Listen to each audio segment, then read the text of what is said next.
علماء نے کئی ایک تعریفیں کی بدعت کی، کئی ایک تعریفیں کی ہیں. شیخ الاسلام ابن تیمیہ کہتے ہیں دین اسلام میں بدعت ہر اس امر کو کہتے ہیں جسے نہ تو اللہ نے مشروع کیا ہو اور نہ ہی رسول اللہ صلی اللہ علیہ وسلم نے اسے مشروع کیا ہو، یعنی جس کی کوئی شرعی حیثیت نہ ہو، نہ ہی وہ سنت ہو، نہ ہی وہ مستحب ہو، نہ ہی وہ مندوب ہو، نہ ہی وہ واجب ہو. بات سمجھ میں نہیں آئی؟ علامہ ابن تیمیہ نے کیا بات کہی کہ بدعت کہتے ہیں کہ جس کی کوئی شرعی حیثیت ہو ہی نہ. شرعی حیثیت کسے کہتے ہیں؟ اسلام میں کسی بھی چیز کا ایک حکم ہوا کرتا ہے. مثال کے طور پہ میں کہوں پانی پینا جائز ہے، پانی پینا درست ہے، ایک حکم میں نے لگایا. حکم کیا ہے؟ اس کے جواز کا.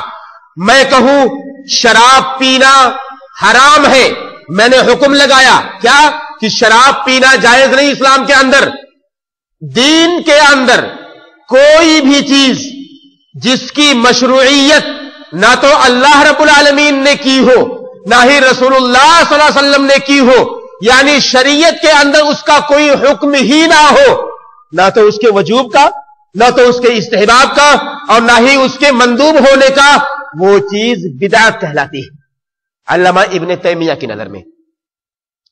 امام شاطبی رحمہ اللہ کہتے ہیں بدعت دین اسلام میں ایجاد کردہ وہ طریقہ ہے جو بظاہر شریعت کے مشابہ ہو، جس پر چل کر اللہ کی عبادت میں مبالغہ مقصود ہو. یہ اور زیادہ واضح بات ہے. کیا کہا؟ بدعت دین اسلام کے اندر ایجاد کردہ ایک ایسا طریقہ جو شریعت کے مطابق لگے کہ یہ تو اچھی چیز ہے، شریعت کے مطابق ہے، دین کا حصہ ہے، اور اس پر چلنے والا مبالغہ کرنا چاہتا ہو کسی بھی چیز کے اندر، وہ بدعت ہے امام شاطبی کی نظر میں. اب دیکھیے، جائزہ لیجیے تھوڑی دیر کے لیے. آج جتنی بھی بدعتیں انجام دی جاتی ہیں، کیا لوگوں کی نظر میں اسے ایک شرعی ناحیے سے درجہ نہیں دیا جاتا؟ کیا لوگ اس کو یہ نہیں سمجھتے کہ یہ شریعت کا ایک حصہ ہے؟ کیا لوگ یہ نہیں جانتے کہ اس کا تعلق سنت سے ہے؟ کیا لوگ یہ نہیں جانتے کہ اس پر چل کر ہم ایک نیک کام کرتے ہیں؟ اللہ کی قسم ہے، اگر کسی بدعتی کو یہ معلوم ہو جائے کہ یہ بدعت ہے، میرا یہ کرنا بدعت ہے اور اس پر چلنا گمراہی کا ذریعہ ہے، کبھی بھی وہ بدعتی اس پر عمل نہیں کرے گا.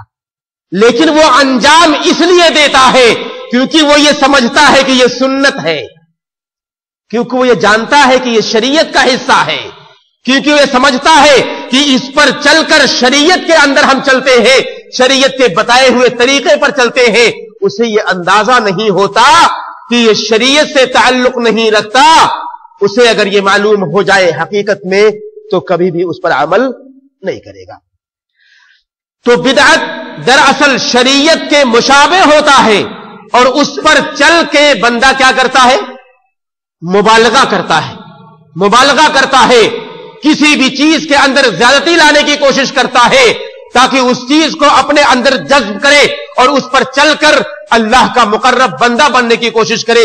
لیکن صرف دین اسلام کے اندر وہ نئی ایجاد ہوتی ہے، وہ شریعت کے مشابہ گرچہ ہوتی ہے، لیکن اس پر نبی کا طریقہ، اللہ کا طریقہ، سلف کا طریقہ نہیں ہوتا، اس لیے وہ امر بدعت ٹھہرتی ہے اور اس کا کوئی درجہ نہیں ملتا، نہ تو اس کے جواز کا، نہ ہی اس کے مندوب اور مستحب ہونے کا، نہ ہی اس کے واجب ہونے کا، جیسا کہ علامہ ابن تیمیہ رحمہ اللہ نے بیان کیا. سنت کا مقام و مرتبہ اللہ کی نظر میں، اس کے رسول کی صلی اللہ علیہ وسلم کی نظر میں بڑا اونچا ہے، اور بدعت کی مذمت جتنی بھی کی گئی ہے شریعت کے اندر، انسان اگر اس کا جائزہ لے تو معلوم ہوگا کہ اللہ رب العالمین نے کتنی دھمکیاں دی ہیں ایسے لوگوں پر جو بدعت کو انجام دیتے ہوں، سنتوں سے دور رہتے ہوں. اللہ رب العالمین نے قرآن مقدس میں فرمایا هو الذي انزل عليك الكتاب منه آيات محكمات